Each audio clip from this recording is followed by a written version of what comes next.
Tendre Père, nous te disons un grand merci. Jésus-Christ de Nazareth, les dieux éternels qui a visité la terre pour sauver un peuple qui était perdu, afin de leur donner une place dans l'éternité. Tu nous as choisis, Seigneur, c'est parce que tu nous as connus d'avance.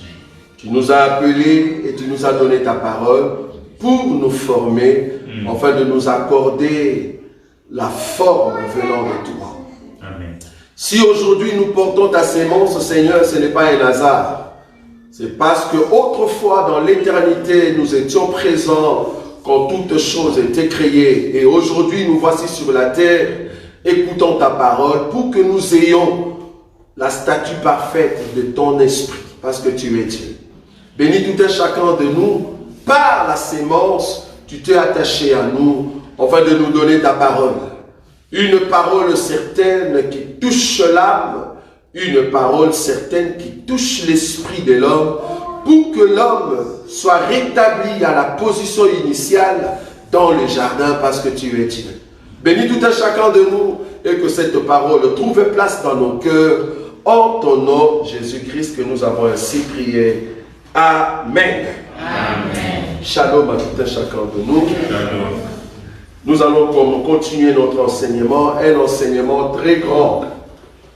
Un enseignement qui vous montre, au fait, la grandeur de ce que Jésus est pour vous. Vous savez, un enfant de Dieu qui écoute tout le temps la parole du Seigneur, cette personne ne sera pas, au fait, laissée oisif, comme on dit. Pourquoi? Parce que la parole de Dieu t'amène la forme que le Seigneur veut. Si tu n'écoutes pas la parole de Dieu, si tu ne reçois pas la sémence, tu n'auras pas la forme. C'est par la parole, par l'enseignement, que Dieu te donne la forme. C'est très important. Aujourd'hui, nous allons terminer, au fait, la partie de la foi en Dieu. Et le mercredi prochain, nous allons commencer la doctrine ou le doctrine de baptême. Donc la doctrine de baptême. Pourquoi? Parce que nous croyons qu'il y a un peuple qui a besoin, au fait, de recevoir ces baptêmes. Donc si vous avez besoin de recevoir le baptême, alors vous êtes obligé de venir le mercredi, le vendredi et les dimanches, parce que nous allons entamer cette partie des doctrines de baptême. C'est très important. C'est là-bas que tu vas comprendre si réellement ton baptême est vrai, que tu avais reçu avant, si seulement est vrai ou pas. Parce que le baptême, en fait, va te sauver. Le baptême va te sauver. Pourquoi? Parce que celui qui croit à ce que Jésus a fait, étant donné que nous avons encore l'eau et le sang, tu seras sauvé. Ça va? Donc si tu ne crois pas à la doctrine, c'est très difficile de monter. Donc aujourd'hui, nous allons au fait terminer la partie de la foi en Dieu. Et le mercredi, nous allons entamer au fait la doctrine des baptêmes. Et après ça, nous allons toucher l'imposition de main et ainsi de suite. Voilà. Je vais prendre une écriture. Je suis dans le livre d'Exode. Exode chapitre 18. Pourquoi je vais dans Exode aujourd'hui? Je vais toucher, comme vous le savez, l'impact du ministère. Je vais montrer aujourd'hui, dans cette dernière partie sur la foi en Dieu, l'impact du ministère par rapport à l'administration de l'Église. C'est quoi l'administration de l'Église? C'est quoi le ministère? C'est très important. Qu'est-ce qu'on appelle l'administration de l'Église et qu'est-ce qu'on appelle le ministère? Ça va? C'est quoi la différence? C'est ce que nous voulons voir aujourd'hui. C'est très important. Exode chapitre 18. Nous allons lire cela à partir du verset 13, frère Boïka. Exode chapitre 18. Je lis au nom de Jésus. Oui. Le lendemain, Moïse s'assit pour juger le peuple. Et le peuple se tint devant lui depuis le matin jusqu'au soir. Oui. Le beau-père de Moïse vit tout ce qu'il faisait pour le peuple. Et il dit, que fais-tu là avec ce peuple? Pourquoi sièges-tu seul? Et tout le peuple se tint devant toi depuis le matin jusqu'au soir. Moïse répondit à son beau-père, c'est que le peuple vient à moi pour consulter Dieu. Quand ils ont quelques affaires, ils viennent à moi, je prononce entre eux et je fais connaître les ordonnances de Dieu et ses lois. Le beau-père de Moïse lui dit, ce que tu fais n'est pas bien. Répète un peu le 17. Le beau-père de Moïse lui dit, ce que tu fais n'est pas bien. Ce que tu fais n'est pas bien, c'est ça? Ok, 18. Amen. Tu t'épuiseras toi-même. Voilà. Et tu épuiseras ce peuple qui est avec toi, car la chose est au-dessus de tes forces. Tu ne pourras pas y suffire seul. Voilà. Maintenant, écoute ma voix. Je vais te donner un conseil et que Dieu soit avec toi. Sois l'interprète du peuple auprès de Dieu et porte les affaires devant Dieu. Voilà. Enseigne-leur les ordonnances et les lois et fais-leur connaître le chemin qu'ils doivent suivre et ce qu'ils doivent faire. Le verset 19 et le verset 20 encore. Qu'est-ce que Moïse doit faire? Maintenant, écoute ma voix. Je vais te donner un conseil et que Dieu soit avec toi. Sois l'interprète du peuple auprès de Dieu et porte les affaires devant Dieu. Voilà. Enseigne-leur les ordonnances et les lois et fais-leur connaître le chemin qu'ils doivent suivre et ce qu'ils doivent faire. Ça, c'est que Moïse doit faire, c'est ça? Maintenant, le verset 21. Choisis parmi tout le peuple des hommes capables, craignant Dieu, des hommes intègres, ennemis de la cupidité. Voilà. Établis-les sur eux comme les chefs de 1000, des chefs de 100, des chefs de 50, des chefs de 10.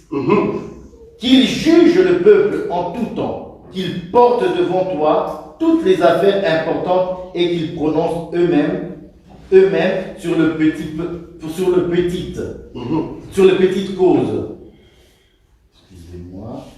Allège ta charge et qu'il la porte avec toi. 23. Si tu fais cela et que Dieu te donne des ordres, tu pourras y suffire et tout ce peuple parviendra heureusement à sa destination. 24. Moïse écouta la voix de son beau-père et fit tout ce qu'il avait dit.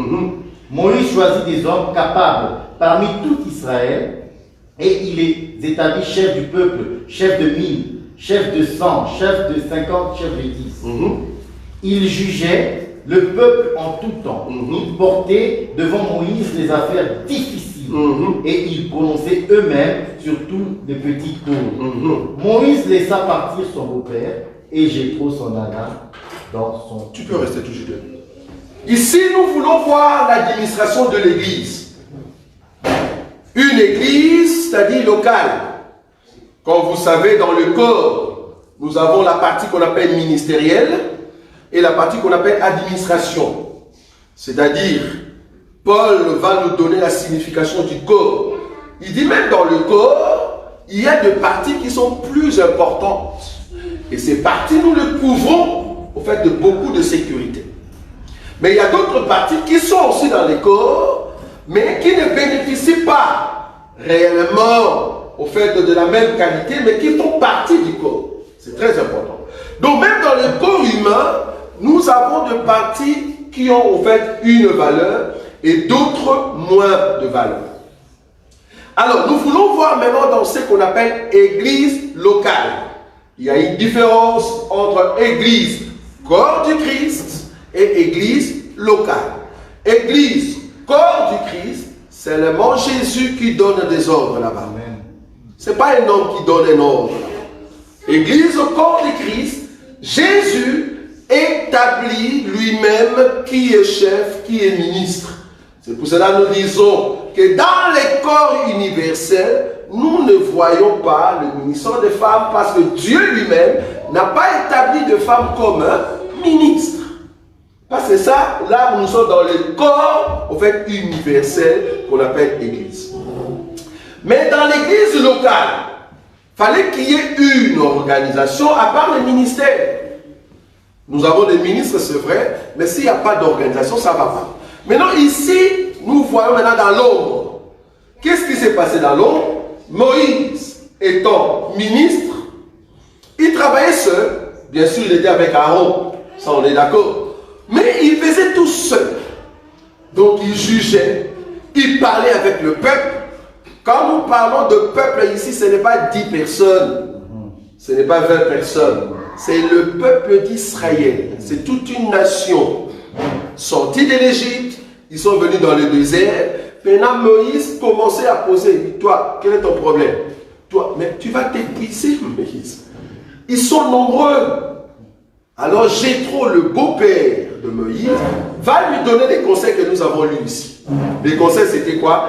Établis des hommes intègres qui n'ont pas la cupidité. Pourquoi il marquait ces éléments-là? Nous voulons le voir. Parce que dans l'administration, il faut choisir des hommes qui vont soutenir le ministre. Parce qu'une église locale ne peut pas marcher seulement avec des ministres. Non. Sinon, les ministres seront épuisés. Nous avons besoin de soutien, c'est-à-dire de collaborateurs. Sans les collaborateurs, l'église ne peut pas aller de l'avant. Mais du moins, les ministres sont là pour, au fait, diriger tout ce qui se passe dans la gestion de l'église. Alors Moïse va établir des juges. Maintenant, combien?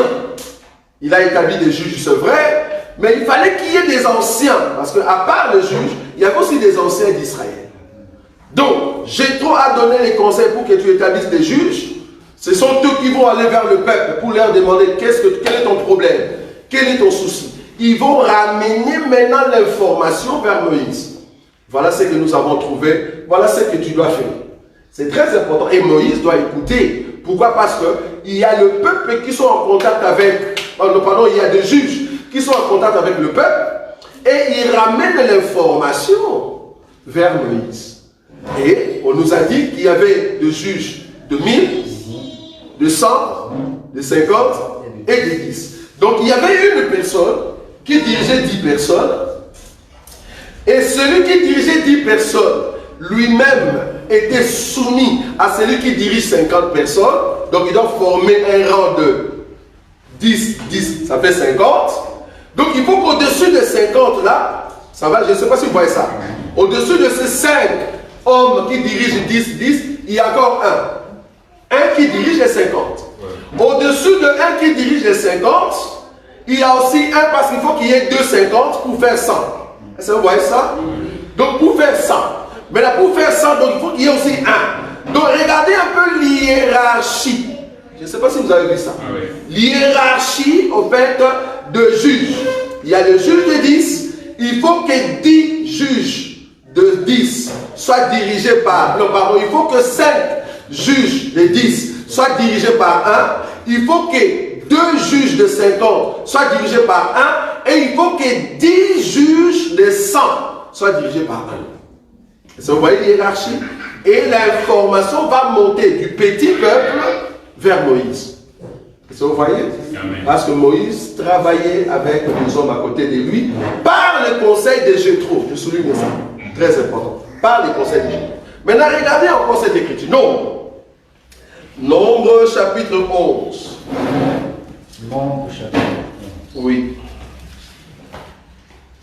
Nombre chapitre 11.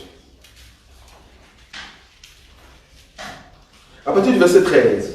Non, à partir du verset 10. Verset 10. Oui. Moïse entendit le peuple qui pleurait, oui, chacun dans sa famille et à l'entrée de sa tente. La colère de l'Éternel s'enflamma fortement. Moïse fut attristé et il dit à l'Éternel: Pourquoi affliges-tu ton serviteur? Oui, c'est ça. Pourquoi affliges-tu ton serviteur et pourquoi n'ai-je pas trouvé grâce à tes yeux? Que t'es-tu mis, moi, la charge de tout ce peuple? Est-ce moi qui ai conçu ce peuple? Est-ce moi qui les a enfantés? Pour que tu me dises: porte sur ton sein comme le nourrice porte un enfant jusqu'au pays que tu as juré à ses pères de loin de lui donner. Où prendrai-je de la viande pour donner à tout ce peuple?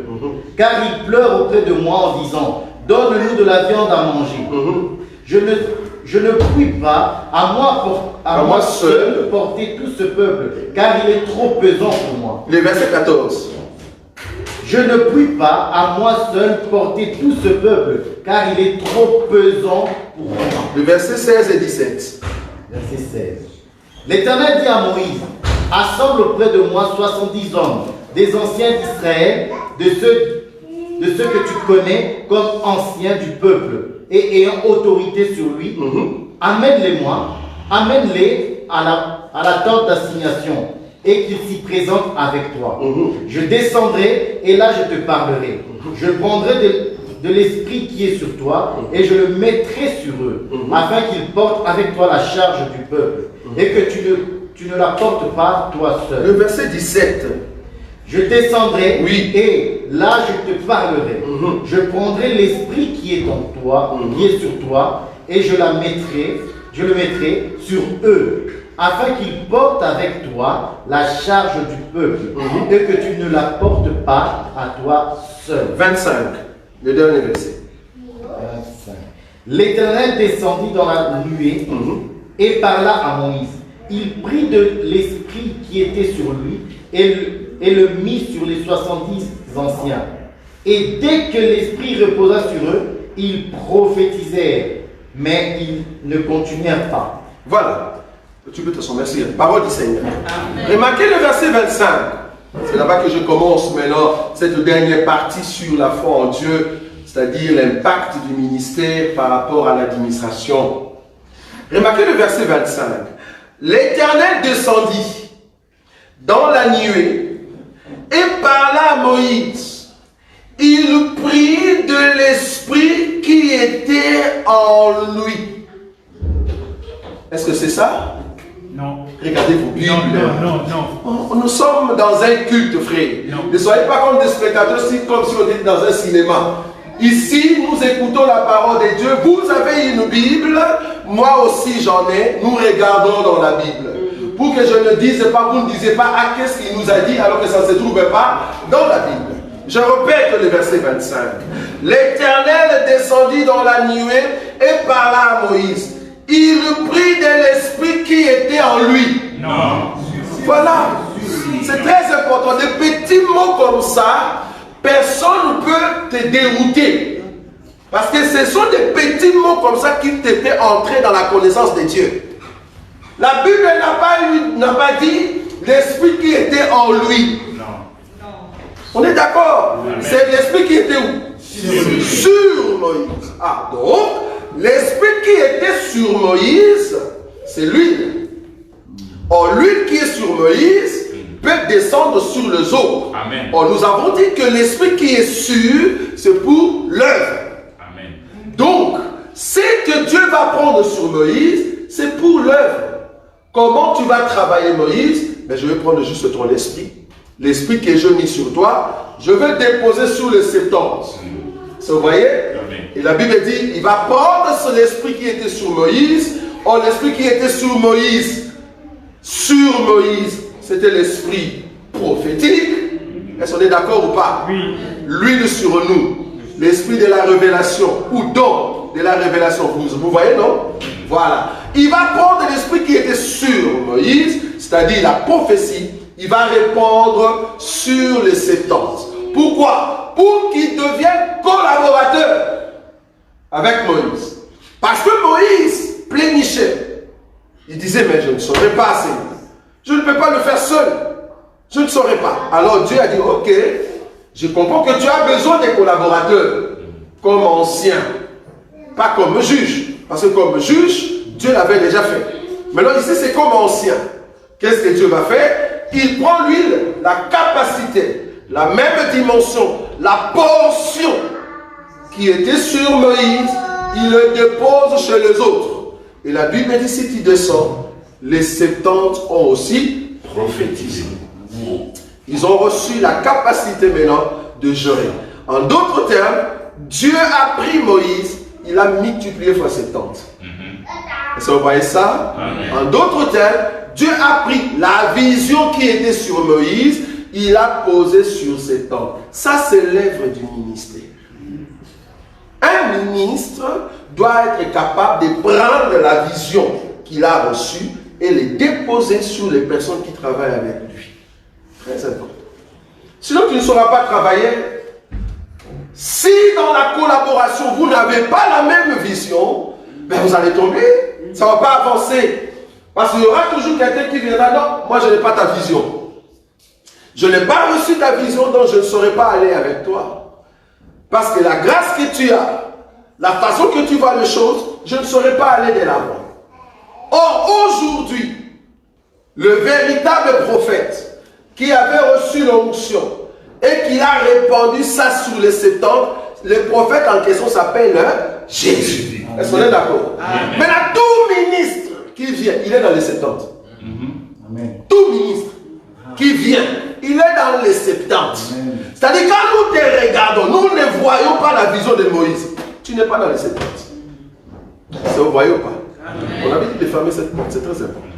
Donc, si on ne voit pas la vision de Moïse, on comprend?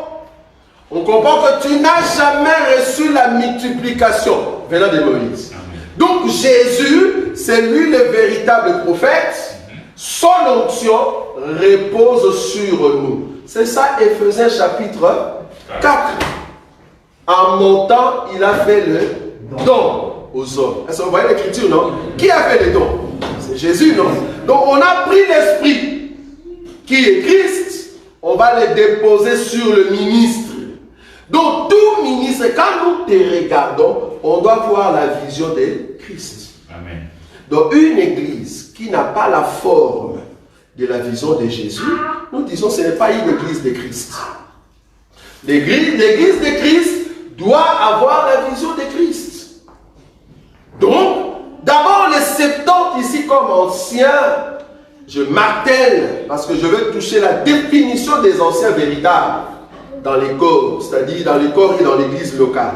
Les anciens dans les corps veut dire toute personne qui a reçu l'onction de Christ. C'est pour cela en réalité tout peuple de Dieu dans la révélation, nous sommes anciens, de vieillards. Vous voyez ça? Pourquoi? Parce que nous avons le cheveu blanc, parce que nous avons reçu l'onction. Que ce soit une soeur, que ce soit un frère. Nous sommes des anciens. Nous faisons le corps des 70. De ceux qui travaillent pour l'avancement du royaume de Christ. Royaume de sacrificateurs. Est-ce que vous voyez ça? Oh, le royaume des sacrificateurs, ce n'est pas seulement les ministres. C'est aussi toute personne qui a l'onction sur elle. Très important.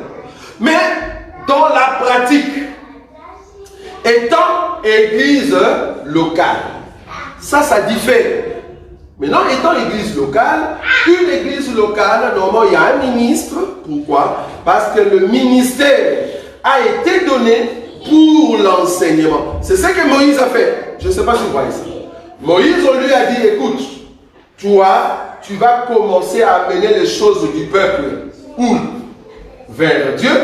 C'est-à-dire quand le peuple demande quelque chose, toi tu l'amènes vers Dieu et tu vas aussi enseigner le peuple. C'est ce que le frère a dit. Oui ou non? On l'a répété, non? Donc, toi Moïse, qu'est-ce que tu vas faire? Tu prends les choses, les affaires de peuple, tu l'amènes vers Dieu et arrivé auprès de Dieu, tu prends la parole, tu viens enseigner au... Donc les ministres doivent être une personne qui prie pour le peuple vers Dieu et les ministres doivent être capables de prendre la parole de Dieu et de l'enseigner. Si vous voyez ça ou pas? Donc il doit être fort dans la prière et il doit avoir l'enseignement. Or l'enseignement en question, c'est l'enseignement qui vient de Dieu. C'est-à-dire l'enseignement de Christ. Est-ce qu'on est d'accord? Maintenant, c'est quoi l'administration? Quand on parle de l'administration de l'église, cela veut dire la gestion. Normalement, dans notre évangile, les ministres ne font pas la gérance de l'église. Non. Quand je dis gérance ici, je parle de l'église locale. La gérance veut dire, est-ce que les ministres sont là pour distribuer des pains? Est-ce que les ministres sont là pour voir, est-ce qu'il y a quelqu'un qui manque les moyens de transport, il faut lui donner? Non. Les ministres ne sont pas là pour dire, voilà, il y a quelqu'un qui était décédé, maintenant nous voulons lui donner de l'argent, on doit assister cette personne-là. Ça, ce n'est pas le rôle des ministres. Parce que ça fait partie de la gérance de l'Église. Pourquoi? Parce que ce n'est pas le ministre qui détient la caisse de l'Église. Normalement, à moins que vous soyez au début de l'Église locale, mais une Église bien établie, bien organisée, il faut faire de votre mieux que la caisse de l'Église ne soit pas entre les mains des ministres. Il faut que ça soit entre les mains des anciens. Quand je dis ancien ici, je peux marteler l'ancien selon 1 Timothée chapitre 3, ça c'est un autre ancien, et je martèle aussi l'ancien selon Exode. Je donne deux, Exode ou non. Donc nous avons deux sortes d'anciens. Nous avons l'ancien comme étant vieillard, une personne intègre, vieux, qui a en fait l'esprit de la sagesse, marié, qui a l'esprit de la sagesse et qui n'est pas cupide. Ça, c'est un côté d'un ancien. Mais nous avons maintenant radicalement les termes anciens par rapport aux termes grecs, c'est-à-dire dans 1 Timothée chapitre 3. Là, ça change, on peut lire. Et c'est là-bas qu'on va faire asseoir cette pensée de l'administration et le ministère. Remarquez, 1 Timothée chapitre 3. La différence entre les anciens de 1 Timothée et les anciens de Nombre, on a lu tout à l'heure. Regardez la différence. 1 Timothée, frère Boïka, 1 Timothée chapitre 3, à partir du premier verset, tu descends. Cette parole est certaine. Oui. Si quelqu'un aspire à la charge d'évêque, Oui. il désire une œuvre excellente. Si quelqu'un aspire à la charge d'évêque, à la charge de l'ancien, à la charge de bishop, ça va en anglais, évêque, ancien veut dire bishop. Donc quand tu vois quelqu'un qui se dit, je suis bishop tel, il veut juste dire, je suis ancien. Maintenant la question c'est de savoir, tu es bishop de Moïse, ou bien tu es bishop ici, dans 1 Timothée. Maintenant si tu es bishop de ici dans 1 Timothée, regarde les conditions. Parce que tu ne peux pas être bishop au temps de Moïse. Parce que ça, c'était la loi. Tu ne peux pas être lancé selon Moïse. Ce n'est pas possible. Donc, si tu es bishop, aujourd'hui, tu dois être bishop selon 1 Timothée chapitre 3. Maintenant, remarquez les conditions pour être bishop. On dit, tu dois d'abord aspirer. Est-ce qu'on est d'accord? Aspirer veut dire, tu dois d'abord vouloir. Or, avant de vouloir, c'est que tu as remarqué les 5 autres qui arrivent. Et c'est là-bas que c'est terrible. C'est pour cela que je dis aujourd'hui, quelqu'un normalement qui est bishop, il faut le respecter. Mais avant de le respecter, va lui poser les questions maintenant qui arrivent. Si tu vois ça, il faut dire, waouh, tu as une grâce excellente. Mais s'il n'a pas les éléments que nous allons citer, il ne faut pas l'appeler bishop. Il faut l'appeler monsieur l'aventurier. Pourquoi? Parce que tu mens. Pourquoi tu nous mens alors que tu n'es pas bishop? Tu n'es pas évêque. Pour qu'on t'appelle évêque, 1 Timothée chapitre 3. Pourquoi tu es bishop? Quelles sont les conditions? D'abord tu vas aspirer. Ok, après avoir aspiré, on y va. Il faut donc que l'évêque soit irréprochable. Waouh! Marié d'une seule femme. Allons d'abord dans irréprochable. Ça dit quand je regarde un bishop, il n'y a pas de reproche. C'est une personne où tu te dis, waouh, toi, c'est comme si tu vis au ciel. Tu n'as pas de reproche. Une personne qui ne vole pas. Tu peux laisser ton argent dans l'église et la personne reprend l'argent et te dit, il y a quelqu'un qui a fait tomber son argent. Je ne sais pas c'est qui ça. Tu peux aller dans sa maison où il peut venir te voir. Tu laisses ton porte-monnaie. Il ne va pas prendre ton porte-monnaie. On a vu des bishops, vous entrez, il entre dans ta maison, il prend ta carte d'identité pour faire de doubli. Bishop. Toi, bishop. Doubli pour donner à qui? C'était ma carte d'identité. Vous voyez ça? Un bishop qui entre dans la maison d'un fidèle pour prendre sa carte d'identité et faire des doublis et donner à une autre personne. Pourquoi? Parce qu'il a besoin d'appeler, au fait, d'amener soit son frère ou sa soeur ici en Europe. bishop voleur, il est irréprochable. Il est réprochable. Or, le bishop doit être irréprochable. On ne peut pas te reprocher de quelque chose. Un bishop impudique, ça ne va pas. Un bishop adultère, ça ne va pas. Un bishop mafieux qui fait des affaires, mais il va te tromper, ça ne va pas. Donc, quand tu regardes un bishop, il est irréprochable. Gloire à Dieu, deuxième élément. Il faut donc que l'évêque soit irréprochable, oui, mari d'une seule femme, oui, sobre, modéré, oui, réglé dans sa conduite, hospitalier, propre à l'enseignement. Propre à l'enseignement, c'est-à-dire il doit avoir la connaissance de la parole de Dieu. Vous voyez ça? Bon, je vais quand même résumer cela, continue. Il faut qu'il soit ni adonné au vin, oui, ni violent, oui, ni indulgent, pacifique, désintéressé. Oui. Il faut qu'il dirige bien sa propre maison. Oui. Et qu'il tienne ses enfants dans la soumission. Oui. Et dans une parfaite honnêteté. Oui. Car si quelqu'un ne sait pas diriger sa propre maison, comment prendrait-il soin de l'église de Dieu? Voilà. Il ne faut pas qu'il soit un nouveau converti. Il ne faut pas qu'il soit un nouveau converti. Pourquoi? De peur qu'en feu d'orgueil, il ne tombe sous le jugement du diable. Il faut aussi qu'il soit un bon témoignage de ceux du dehors, afin de ne pas tomber dans l'opprobre et dans les pièges du diable. Merci, tu peux t'arrêter là. Donc ici, si je dois résumer la valeur d'un bishop,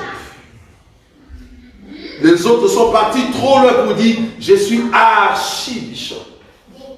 Un archibishop, on a vu à l'hôtel. Comment ça? Un archibishop. On t'a vu à l'hôtel et il y a des vidéos. Tu es archibishop par rapport à quoi? Mari d'une seule femme. Un archibishop qui a épousé 4, 5 femmes. C'est pas que les 5 femmes sont là. C'est-à-dire, premier mariage, on vérifie dans la doctrine. Pourquoi tu t'es séparé? On ne sait pas. Tu prends deuxième femme. Pourquoi tu t'es séparé? On ne sait pas. Tu prends troisième femme. Quatrième. Pourquoi tu changes de femme? Tu n'es pas bishop. Même si tu te mets archibishop. Donc un évêque doit avoir les éléments que nous allons citer ici. Donc en résumé, il doit d'abord aspirer. C'est-à-dire lui-même, il doit vouloir être au fait l'ancien. Parce que c'est une qualité et la Bible l'appelle, il peut avoir le double honneur. Pourquoi? Parce qu'il est aussi propre à l'enseignement. S'il est propre à l'enseignement, ce n'est pas qu'on lui donne le double honneur. Vous voyez? Donc quand on dit, il y a quelqu'un qui nous a dit, les hommes des dieux, ils ont droit à double honneur. Non, tu n'as pas bien lu l'écriture, non. Tu n'as pas bien lu l'écriture. Va lire l'écriture. On n'a pas dit les hommes des dieux, on a dit l'ancien. L'ancien en question, ce n'est pas les ministres. Parce que Paul n'était pas un ancien. Paul, en réalité, était un ministre. Pourquoi Paul ne pouvait pas être un ancien? Parce que Paul n'était pas marié. Déjà, un élément est tombé, il ne peut pas. Il ne peut pas être un ancien. Paul ne dirigeait pas une église. Quelle est l'église que Paul dirigeait? Il y en a pas. Donc il ne peut pas être un ancien. Un ancien reste à l'église. Toi, Paul, tu voyages tout le temps, on ne peut pas te mettre ancien. Paul ne peut pas être ancien parce qu'il n'a pas des enfants. Parce que l'enfant d'un ancien ne peut pas être déviergé. Ça, vous savez, hein? Si un ancien au milieu de nous a été reconnu comme ancien et que sa fille est déviergée, la personne n'est plus ancienne. Sa fille doit rester vierge jusqu'au mariage. Il y a des conditions. Donc je résume. Premier élément, il doit d'abord aspirer, vouloir lui-même. Deuxième élément, il doit être apte. En fait, il doit être prêt à la direction. Sobre et tout consort, c'est-à-dire il doit s'organiser, organiser, même au niveau de lui-même, même au niveau de la maison. Troisième élément, apte à l'enseignement. Quatrième élément, il doit savoir diriger sa propre maison. Quand on dit diriger sa propre maison, donc c'est-à-dire quand nous venons chez toi, on voit que tes enfants, lis un peu là où il y a la maison, on voit que tes enfants sont propres à l'enseignement. Verset 4. Oui, il a dit quoi? il faut qu'il dirige bien sa propre maison. C'est-à-dire et qu'il tienne ses enfants dans la soumission. qu'il tienne ses enfants comment? Dans la soumission. Ça c'est l'évêque, continue. Et dans une parfaite honnêteté. Donc si l'enfant de notre ancien, de notre bishop, c'est une voleuse, il ne peut pas être ancien, frère. Même s'il a volé à l'école. On vient nous dire que ton enfant a volé à l'école et d'ailleurs la police est venue l'arrêter. Tu ne peux pas être ancien, frère. Pourquoi? L'enseignement donné, tu n'as pas les dons, la grâce, que tu sois un ancien. Non, tu ne peux pas. Donc, si aujourd'hui on doit avoir des bishops, posez-les la question. D'abord, la première question, est-ce que tu as des enfants? Oui. Tu as eu combien de mariages? S'il nous dit le premier, on dit gloire à Dieu. Ok, tes enfants, ils ont été de voleurs? Non, ok. Deuxième élément, quand est-ce que tu as reçu le Seigneur? Non, j'ai reçu le Seigneur il y a 2 ans. Non, ça ne va pas, frère. Il ne faut pas qu'il soit un nouveau converti. Un jeune de 25 ans, tu nous dis que tu es bishop. Attendez, tu te fous de nous, quoi. Tu as 25 ans, comment tu es bishop? Tu as reçu le Seigneur, tu avais 22 ans. Donc, à l'espace de 3 ans, tu deviens bishop. Ça va pas? Tu ne veux pas marier. Tu ne veux pas marier. Donc, être évêque demande la maturité. Tu dois grandir. Ce n'est pas de jeunes. Non. C'est vraiment de personnes âgées. Et ces personnes, ils ont bien tenu leur maison. Et c'est comme ça qu'ils vont arriver à ce niveau-là. Très important. Ça, ce sont des évêques. Les évêques qui vont collaborer avec les ministres. Ce ne sont pas des ministres. Je parle des ministres ici reconnus. Mais bien sûr qu'ils ont l'enseignement. Non? Ils sont aptes à l'enseignement. C'est-à-dire, nous ne pouvons pas être là. Nous disons à l'ancien, par rapport à 1 Timothée chapitre 3, on dit, c'est toi qui vas prêcher. Et l'ancien, qu'est-ce qu'il fait? Il prêche. Pourquoi? Parce qu'il connaît l'enseignement. Il a la vision de Jésus. Vous voyez ça? Parce qu'il est parmi les 70. Donc il doit connaître l'enseignement. Mais un bishop, j'étais étonné, hein? Je ne vais pas citer son nom. Un bishop, on est venu dans l'assemblée là où il était, il a dit à son peuple, amenez-moi du sel. Tu vois le sel de la maison? Amenez-moi du sel, c'est sel. Amenez-moi du sel. Et puis, nous allons prier pour ce sel-là. Et puis, il nous donne l'écriture de... Regardez Élisée. Élisée avait assaini, c'est ça? Assaini l'eau avec le sel. Donc, nous aussi, aujourd'hui, Dieu m'a dit. Il faut faire attention avec les Dieu m'a dit. Il faut éviter, quand tu entends quelqu'un dire, Dieu m'a dit. Il faut venir écouter ce que Dieu lui a dit. Si c'est conforme à la parole, tu dis, oui, c'était Dieu. Parce que ce que Dieu t'a dit peut aussi me dire ça. Mais si ce que Dieu lui dit n'est pas ici, il ne faut pas accepter. Amen, j'aime ça. Il dit, Dieu m'a dit qu'aujourd'hui il va assainir ta vie avec le sel qu'on prépare pour nous et le poulet. Et puis qu'est-ce qu'il va faire? Tout le monde ce jour-là était venu avec des quantités de sel. Et le monsieur va commencer à prier. Et le monsieur va prendre le sel que tu as amené, il met sur ta tête, il brille, et puis les gens tombaient. Je dis, voilà combination, un bishop qui n'est pas apte à l'enseignement, qui ne sait pas que le sel aujourd'hui, c'est le Saint-Esprit. Yes. Amen. C'est le Saint-Esprit qui assainie la parole. Amen. Si le Dieu veut t'assainir, c'est avec l'enseignement. Le sel aujourd'hui, c'est la parole. Un bishop qui te dit, amène-lui, toi un bishop. Archibishop. Parce que si je cite son nom ici, ses adeptes, une fois, ils m'ont lapidé. Mais c'est un monsieur qui est à l'est de l'Afrique, qui a des grandes églises même au Congo. Je crois que c'est quelque chose des arches des vainqueurs, quelque chose comme ça. Vous voyez déjà c'est qui.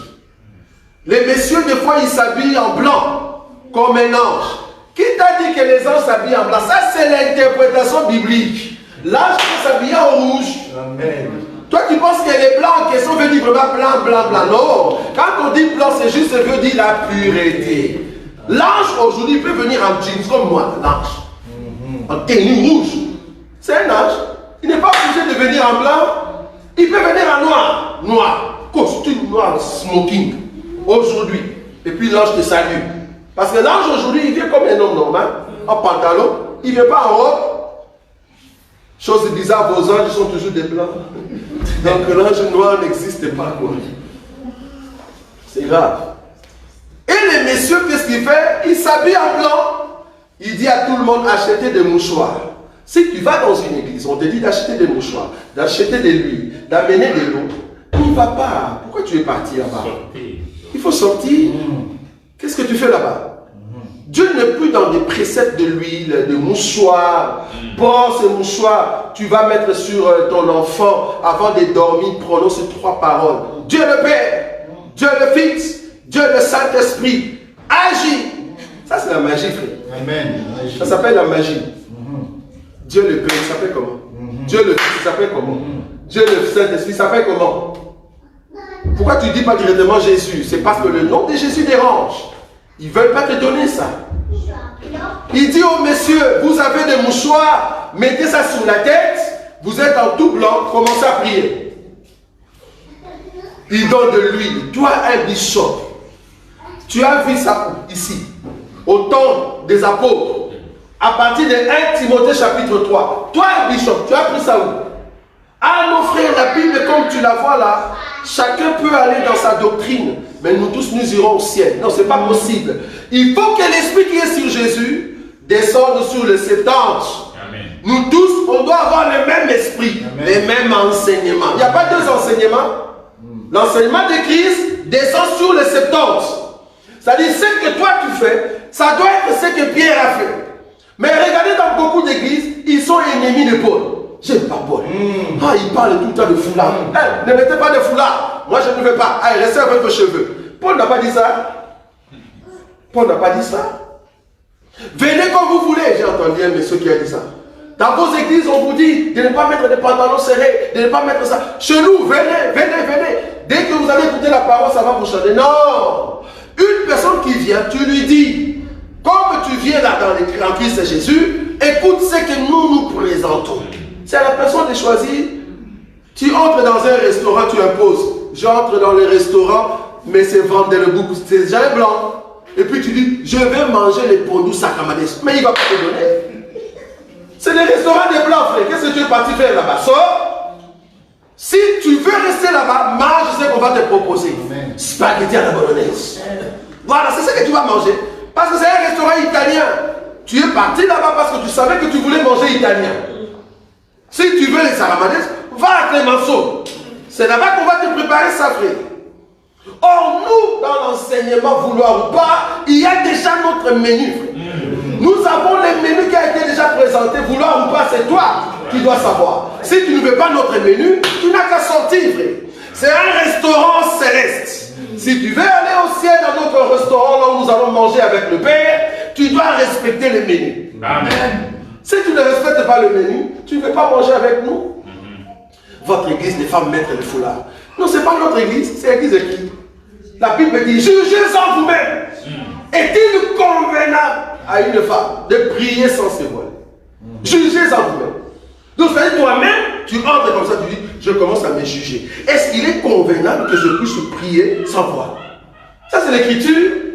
Mais le bishop dit, non, non, non, non, non. Paul, je n'aime pas. C'est un méchant. Pourquoi il va mettre les femmes comme des vieilles, avec des flammes, des vieilles? J'aime pas Paul. Tu vois, il est ennemi de Paul. Mais là où Paul dit, il faut parler là. Voilà, j'aime Paul.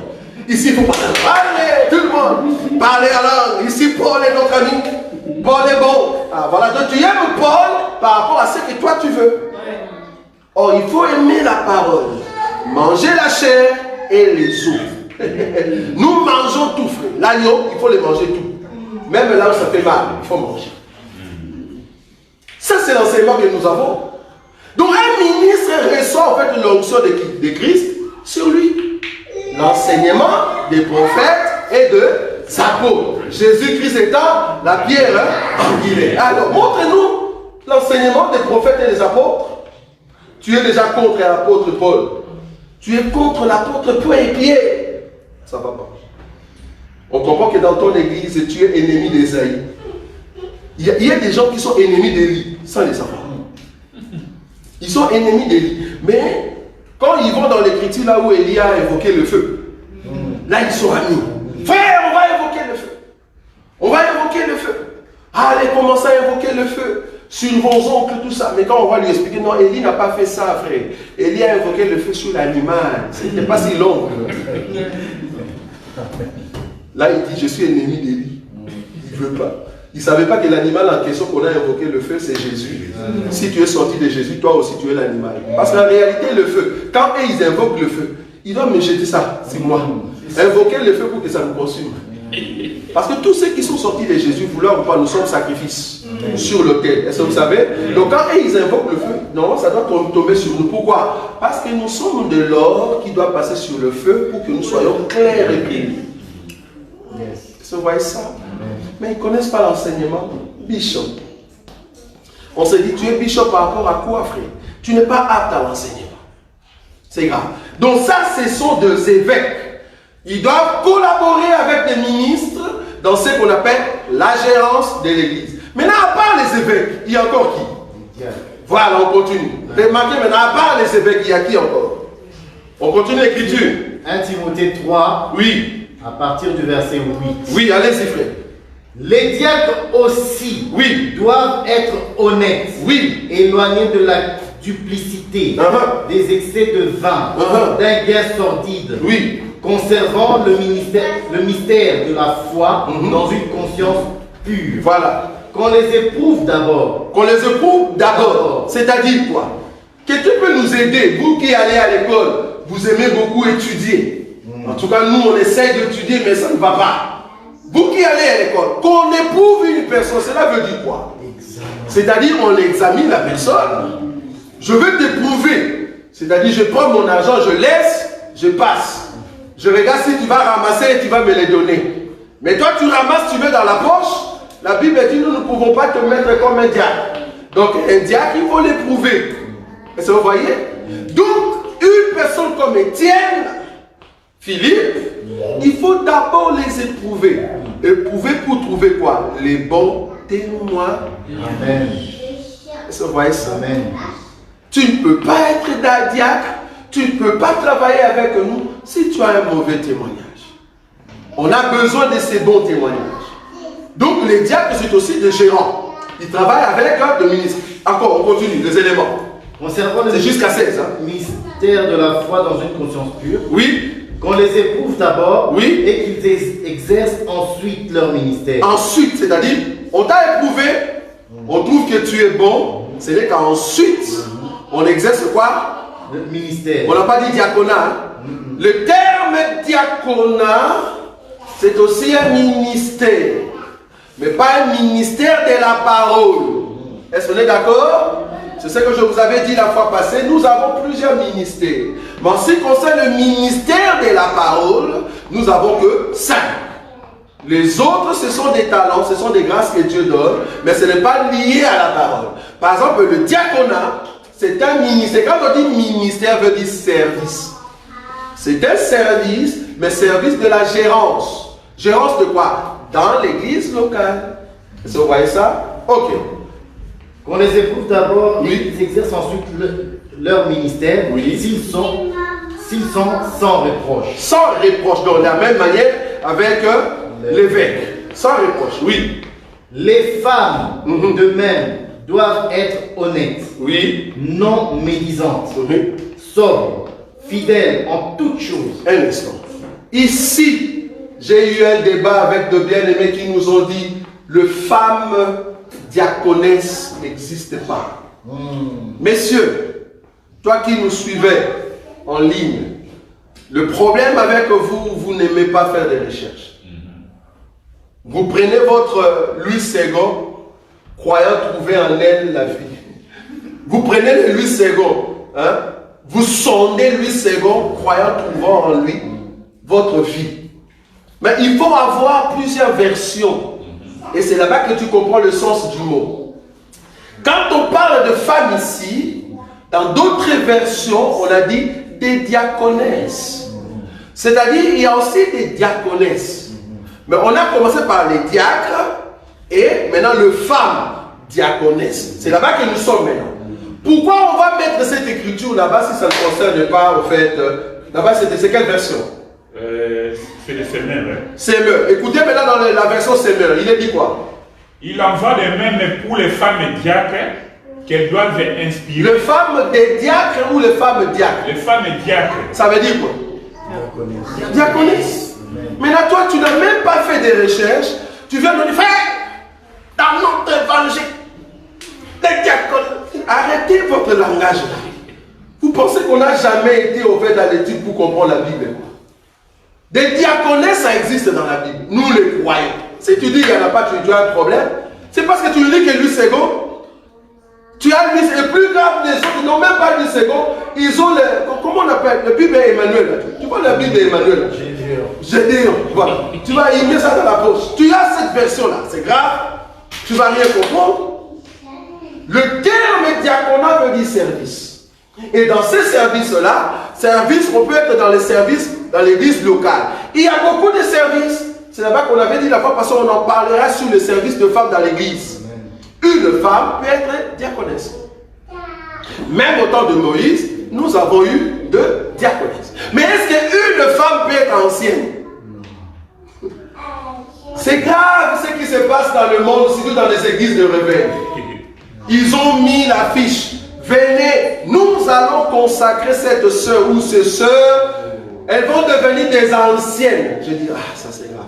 Donc, pas ancienne. Tu vois, ancien c'est l'homme. Maintenant, il dit ancienne, ça dit de femme. Femme ancienne. Dans la Bible, remarquez, depuis Genèse jusqu'à l'Apocalypse, il n'y a pas de femme ancienne.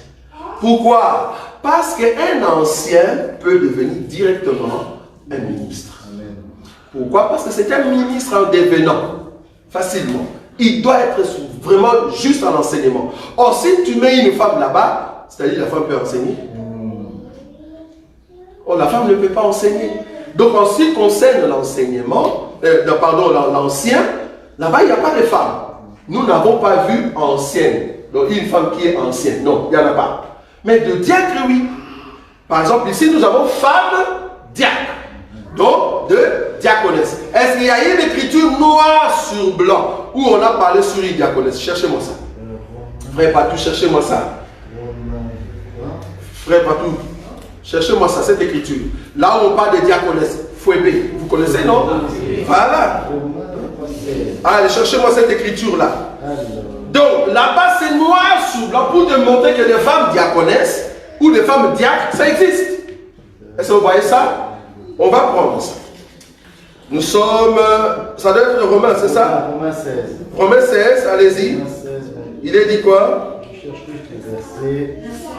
Verset 1. Essaye, verset 1. Oui, vas-y. Il est dit quoi? Je vous recommande Phobé, Oui. notre sœur, Oui. qui est diaconesse. Non, qui est quoi? Qui est quoi? Diaconesse. C'est écrit vraiment diaconesse. Diaconesse. Maintenant, si Phobé est diaconesse, pourquoi toi tu ne crois pas qu'il y a aussi des diaconesses? Tu veux qu'on te donne combien d'écritures? Je te donne ici deux. Là-bas, on parle de femmes diacres et il y a Phobé là-bas qui est diaconesse. Pourquoi tu ne crois pas? Je te donne deux témoins. Si tu veux, je te ramène chez Moïse. Parce que le problème avec toi, quand tu dis diacre, toi tu restes avec le mot diacre. Diacre veut dire service. C'est un serviteur, servante, qui servent quoi? À la table. C'est tout. À la table. Même au temps de Moïse, nous avons eu ce service-là. Ça va? On rentre chez Timothée. Donc, des diaconesses, il y en a eu. Mais peut-être toi, tu n'avais pas vu. Dans cette écriture de 1 Timothée chapitre 3, nous voyons de femmes diacres. Voilà, on continue. 1 Timothée 3. Oui. On continue à partir du verset 12. Oui. Le diacre doit être mari d'une seule femme. Oui. Et diriger bien leurs enfants et leur propre maison. Car ceux qui remplissent convenablement leur ministère s'acquièrent un rang honorable. Oui. Et une grande assurance dans la foi en Jésus-Christ. Je t'écris ces choses avec l'espérance d'aller bientôt vers toi.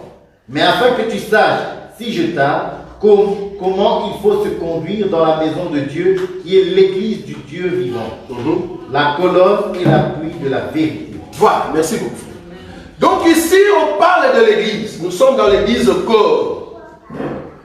Corps dans le sens église locale. Comment se conduit dans l'église locale? Dans l'église locale, nous avons l'administration et nous avons le ministère. Donc les ministres ne sont pas là pour faire la distribution de pain, pour donner par exemple des tickets et ainsi de suite. Non.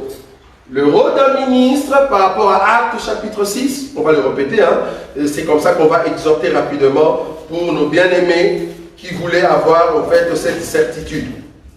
Actes chapitre 6, frère Boïka, à partir du premier verset jusqu'au verset 6. En ce temps-là, Oui. le nombre des disciples augmenta. Oui. En augmentant, les hellénistes murmurèrent contre les Hébreux parce que leurs veuves étaient négligées dans la distribution qui se faisait chaque jour. Les 12 convoquèrent la multitude des disciples et dirent: il n'est pas convenable que nous laissions la parole de Dieu pour servir aux tables. Voilà. C'est pourquoi, frères, choisissez parmi vous 7 hommes de qui l'on rende un bon témoignage, qui soit plein d'Esprit Saint et de sagesse, et que nous chargerons de cet emploi. Et nous continuerons à nous appliquer à la prière et au ministère de la parole. Continue. Cette proposition plut à toute l'assemblée. Ils élurent Étienne, homme plein de foi et d'esprit saint. Philippe, Prochor, Nicanor, Timon, Manas et Nicolas, prosélytes d'Antioche. Ils les présentèrent aux apôtres qui, après avoir prié, leur imposèrent les mains. Voilà. La parole de Dieu s'est répandue de plus en plus. Le nombre des disciples augmentait beaucoup à Jérusalem. Et une grande foule de sacrificateurs obéissaient à la foi. Merci beaucoup, frère. Donc ici, on voit maintenant le service de diacre. Le service de diacre, c'était quoi? Pierre, c'est-à-dire, et les autres, les ministres, les apôtres, ils ont dit, ben écoute, si seulement nous allons faire comme Moïse, Moïse qui était seul, lui-même il jugeait, lui-même il faisait ça, lui-même il faisait ça, nous allons nous épuiser. Nous serons cassés, nous ne saurons plus amener vos affaires vers Dieu. On n'aura plus le temps de prier, le temps de jeûner. Il faut qu'il y ait un département spécial pour les ministres. Le département en question, c'est quoi? La prière et l'enseignement.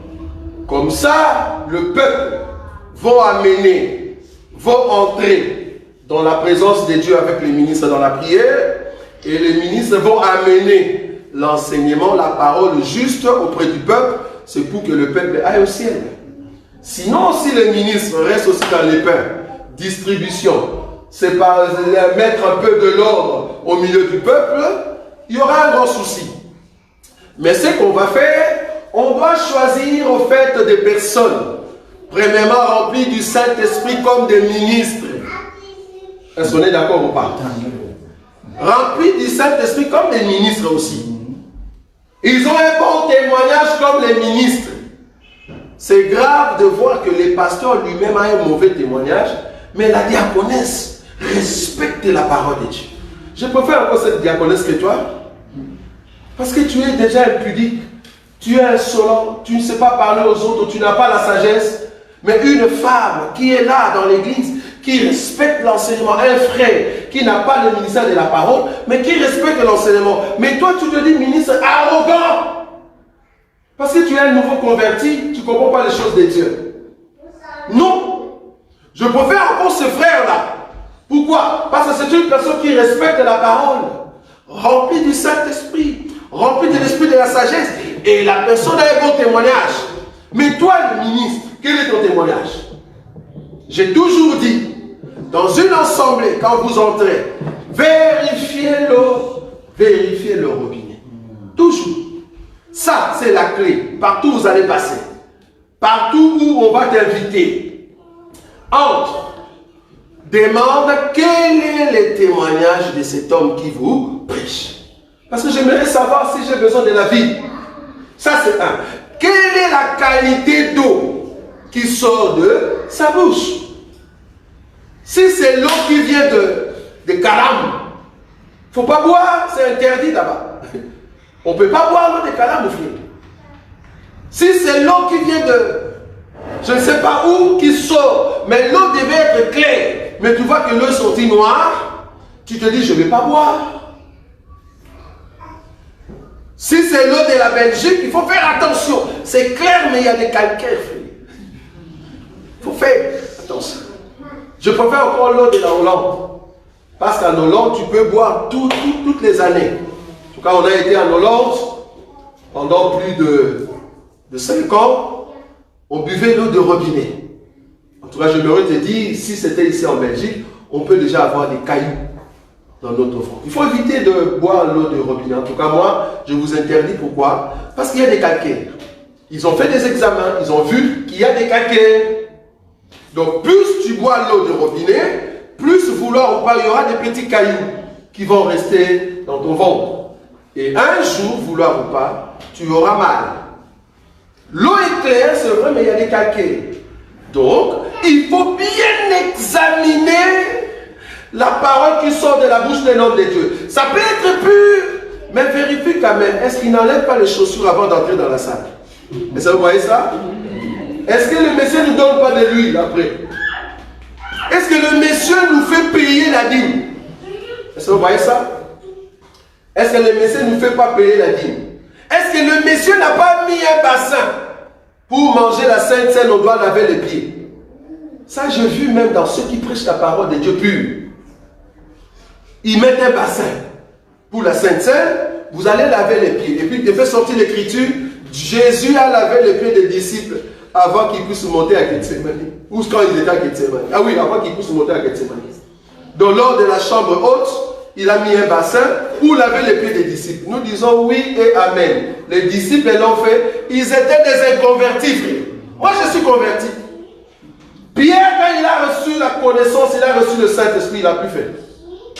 Parce que Jésus l'avait fait, il a posé la question, avez-vous compris ce que j'ai fait? Oh, mais Seigneur Jésus, c'était facile à comprendre. Tu nous as dit d'enlever nos chaussures et laver les pieds. Qu'est-ce qu'on doit comprendre là-bas? On n'a pas compris parce que nous sommes convertis. Pour comprendre ce que tu as fait, il faut avoir le Saint-Esprit parce qu'il y a une révélation cachée. Voilà. Et quand nous avons compris la révélation, ça n'a rien à voir avec les bassins d'eau.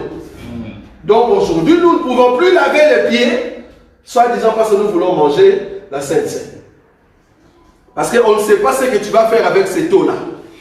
On a vu des sorciers qui ont ramassé la partie de tes pieds. Ça, vous voyez? Là où tu as marché, ils vont prendre la partie de ton pied et ils vont l'amener là-bas. Parce que soi-disant, la plante des pieds a une onction. Donc si tu marches pieds nus, on prend la plante de tes pieds, fais attention. On voit même des églises où on vous dit, en tout cas des églises soi-disant églises, entrez ici pieds nus. Laissez vos chaussures là-bas, entrez pieds nus. Et à la fin, il y a une vieille. En tout cas, je ne connais pas son état d'âme, mais je crains. La vieille vient, il fait quoi? Il balaye toute la salle. Et la poussière en question, on met dans une bouteille. La vieille, on comprend. Attention. Nous sommes entrés pieds nus, tu as balayé la salle, tu as pris la poussière en question, tu as mis dans une bouteille. Pourquoi? Pourquoi ne pas jeter directement? On comprend. On comprend votre église. Maintenant, toi, tu es dans cet évangile, tu nous fais laver les pieds. L'eau en question, qu'est-ce que tu vas en faire? Et ça signifie quoi? Plus grave encore, Jésus n'a jamais lavé les pieds des femmes. Toi, tu laves les pieds de nos sœurs. C'est écrit où? C'est écrit où? Les pieds de nos sœurs. Donne-nous une écriture où Jésus a lavé les pieds de nos sœurs. Tu vois vraiment une sœur qui vient avec ses mollets là, bien tapés. Maintenant, toi, tu touches les mollets de la femme d'autrui. Pourquoi? On comprend que tu es impudique, frère. Or, ce que Jésus a fait avait une signification. La signification, c'était dans la révélation. Je vous reçois dans ma maison. Amen. Il a fait avec les disciples, parce que les disciples, c'est la tête au fait de l'église qui va appeler après par le Seigneur. Vous voyez? Il n'a pas fait avec une femme. Donc aujourd'hui, il faut vérifier l'eau. Et ces dons vont t'aider à comprendre si tu es dans les bons ou pas. Donc, le ministère est là pour, en fait, administrer ensemble avec la gérance, c'est-à-dire les anciens, ou soit des diacres, ou soit des personnes compétentes, parce que chez Moïse, on a dit des personnes capables, tu vois, des personnes capables de travailler avec toi. Donc l'église locale marche avec ce qu'on appelle le collège. Nous croyons dans ce qu'on appelle collège. Mais le collège en question, il y a ce qu'on appelle hiérarchie. Nous avons les ministres d'abord et nous avons l'administration après. Comme je le dis ici, un ministre ne peut pas garder l'argent de l'église. Un ministre est comme fonctionnaire dans cette église-là, bien qu'il ait la partie de l'enseignement et de la prière. Un ministre reçoit le salaire normal venant de l'administration. C'est grave de voir que la caisse de l'église, l'argent qu'on a mis là-bas, le pasteur va prendre ça. Il met ça dans sa poche. On dit, pasteur, donne-nous une écriture. Là où tu peux prendre l'argent de l'église qu'on a mis avec la sueur de tous ces gens ici, toi tu le mets dans ta poche. Tu la mets nous. Où est l'administration de l'église? C'est à l'administration de l'église de prendre cet argent et de mettre sur la table et dire, voilà le besoin que nous avons. Et dans les besoins, il y a aussi le salaire de l'homme de Dieu. Ça, vous voyez? Amen. C'est grave. Si seulement les églises d'aujourd'hui se conduisaient comme l'église primitive. En tout cas, dans l'église primitive, je n'ai pas vu 2 paniers. Je n'ai pas vu 3 paniers. Plus grave encore, tu as mis 7. 7 paniers. J'ai été étonné. On m'a envoyé une photo dans une église. Soit disant, ils prêchent cet enseignement. Ils ont mis 7 paniers ou 6. Le premier panier, Galates 6, voleur. Galates 6, c'est lui qui t'enseigne la parole de Dieu, il faut lui faire du bien. Tu vois, ils ont écrit dessus papier. Galates 6. Deuxième panier, offrande normale. Et offrande spéciale, c'est quoi? Parce que là, tu as bien dit offrande normale. Et offrande spéciale, c'est quoi? Troisième panier, aumône. Je comprends rien du tout. Donc je me dis, attendez, donc j'ai mes 30 euros. Je vais donner l'offrande. Donc je dois changer mes 30 euros à 5 euros, 5 euros, 5 euros, 5 euros. Donc je vais comment ça fait ça. Galates 6. Aumône. Donc tu es devant, tout le monde attend quoi. Voilà. Galates, c'est comme si tu distribues aux enfants après les gâteaux. Gâteaux à tout le monde. Voilà. Dans la Bible, on n'a pas vu ça. On a vu qu'ils avaient un panier. La Bible dit ils amenaient l'argent au pied où? Des apôtres. C'est-à-dire, comme Jésus, il a pris le panier et le panier était à côté, il regardait et il y a eu une dame qui a mis la valeur de plus que les autres par rapport à ses convictions. Donc nous avons un panier, mettez tout à l'intérieur. Il y a même un panier où c'est grave. Donc il y a 2 paniers. Il y a l'autre panier, on a dit salaire de l'homme de Dieu. Et puis juste à côté, on a écrit dîme. Je dis, mais attendez. Non, ça c'est voler le peuple. Quoi. Donc il y a un panier spécifique où c'est écrit salaire de l'homme de Dieu. Et puis juste à côté, c'est encore écrit dîme. Et il y a les 6 paniers ou les 7 paniers devant. Mais c'est quoi le salaire de l'homme de Dieu? C'est quoi la dîme? Vous nous trompez ou quoi? Vous trompez le peuple? C'est quoi la dîme? C'est quoi le salaire de l'homme de Dieu? Pourquoi est-ce que c'est le peuple qui te paye? C'est pas le peuple qui te paye. Le peuple amène les biens à Dieu. Et maintenant, Dieu a établi l'administration de l'église. C'est à l'administration de l'église de prendre ton salaire, toi, homme de Dieu, on te donne. On te donne.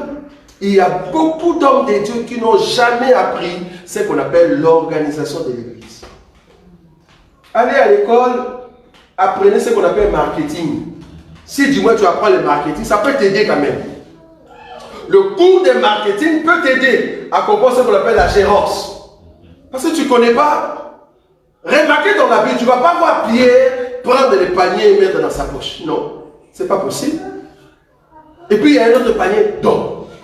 C'est-à-dire, don c'est autre chose, offrande c'est autre chose, salaire c'est autre chose, dîme c'est autre chose, aumône. Attendez, mais tu nous troubles, action de grâce. Attendez, tu nous troubles pour rien. Tu nous troubles. C'est quoi action de grâce? C'est quoi Galates 6:6? Si toi tu mets Galates 6, moi je vais Matthieu 7:7. Voilà. Moi aussi je vais mettre Matthieu 7:7. Demandez et on vous donnera. Donc quand tu viens, ne même pas tu demandes. Tu dis, pasteur, est-ce que je peux avoir du pain? Oui, je te donne. Moi je vais mettre Matthieu 7:7. C'est-à-dire dans Matthieu 7:7, je mets 1000 euros. Toute personne qui demande, je lui donne. Demande, on vous donnera. Et c'est ça dans Matthieu 7:7. Je vais mettre aussi un panier 7:7, Matthieu 7:7. Mais je mets mes 1000 euros. Toute personne qui vient là, il demande, je te donne. Nous ne savons pas où est-ce que vous sortez vos histoires. Dans l'église de Jésus, on n'a pas vu 2 paniers. C'est un panier, pourquoi? Parce qu'il y a une seule administration dans l'église locale. Et c'est à l'église locale de prendre cet argent, de gérer la gérance. Or, pour gérer cela, il faut que ce soit des hommes intègres. Sinon, tu vas laisser entre les mains de Judas. Et Judas est là, il regarde. Aujourd'hui, il y a des enveloppes qui sont entrées. Ça, c'est Judas. Quand vous mettez quelque chose de bon, il y a l'argent qui entre et dit, Jésus, tu vois les parfums qu'on t'a donné là. En réalité, on dit qu'on puisse les gaspiller comme ça. On peut prendre ça et puis donner aux pauvres.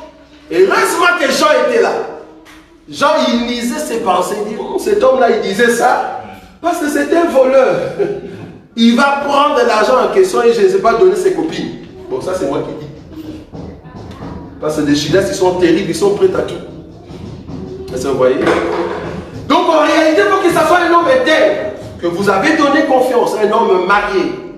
Pourquoi? Parce qu'il sait bien gérer sa propre maison. Il ne faut pas donner à un jeune qui vient dans l'église, c'est un jeune un peu respectueux, vous lui donnez de l'argent à un jeune qui n'est pas marié. Mais il va aller donner la dot avec l'argent de l'église. Qu'est-ce que vous croyez? Il va donner la dot, on lui a demandé 3000 euros. Et puis il vous dit non, aujourd'hui, ces derniers temps, il n'y a pas l'argent. Il ne faut pas toucher l'argent de l'église. On doit contribuer. Tu vois, c'est comme s'il donnait un conseil. Quoi. On ne va pas toucher l'argent de l'église. On doit vraiment. Et puis après quelques temps, le frère a fui, son téléphone est fermé. Mais le frère, tu es où? Il est en Grèce. Le frère est en Grèce. À l'île, je ne sais pas l'île Patmos.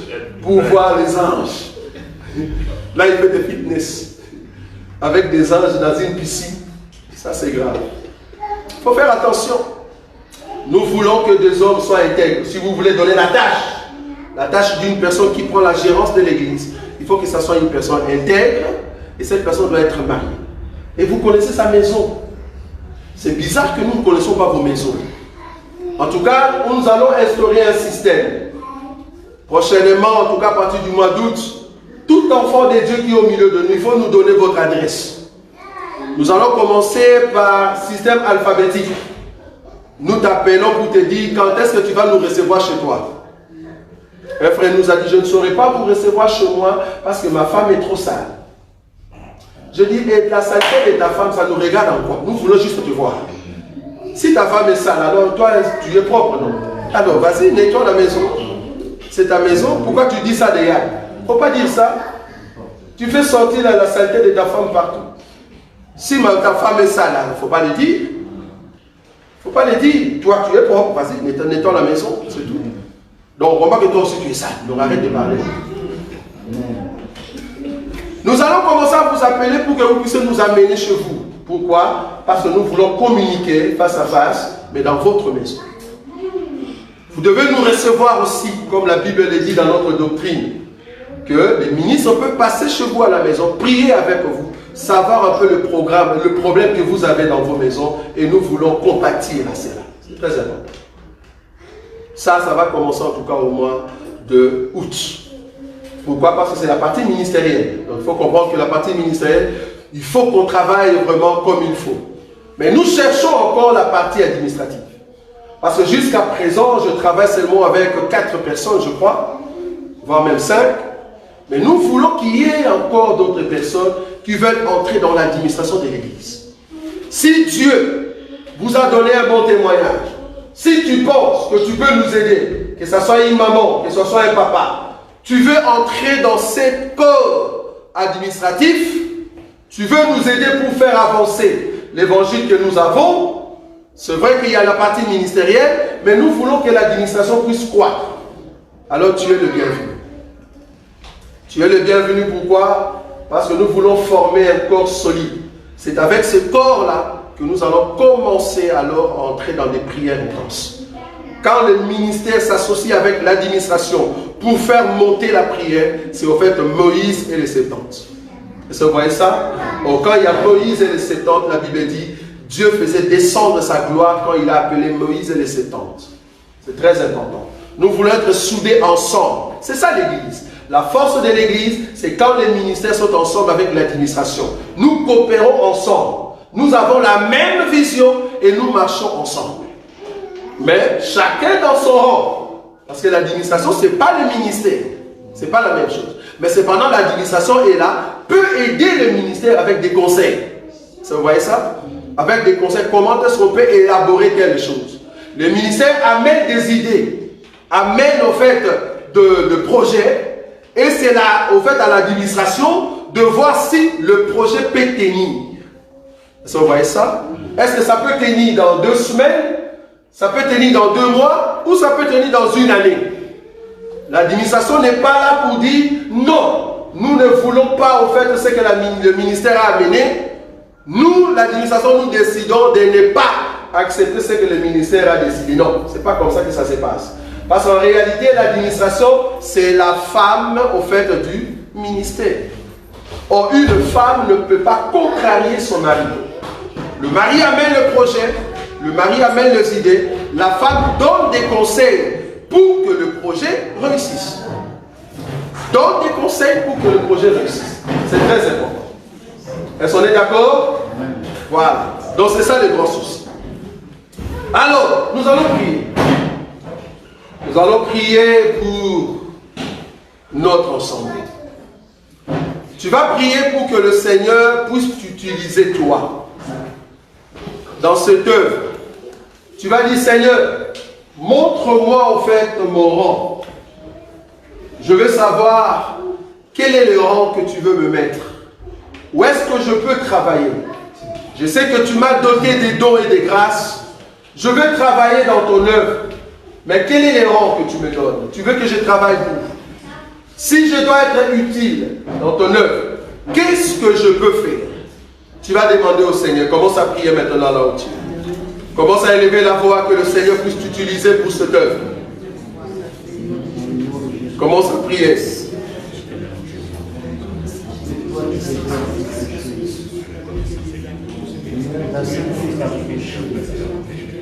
Afin de connaître les rêves, Seigneur, et tu as révélé à tu t'as donné le Tendre Père, nous te disons un grand merci. Tu as doté des dons à ton peuple et des talents.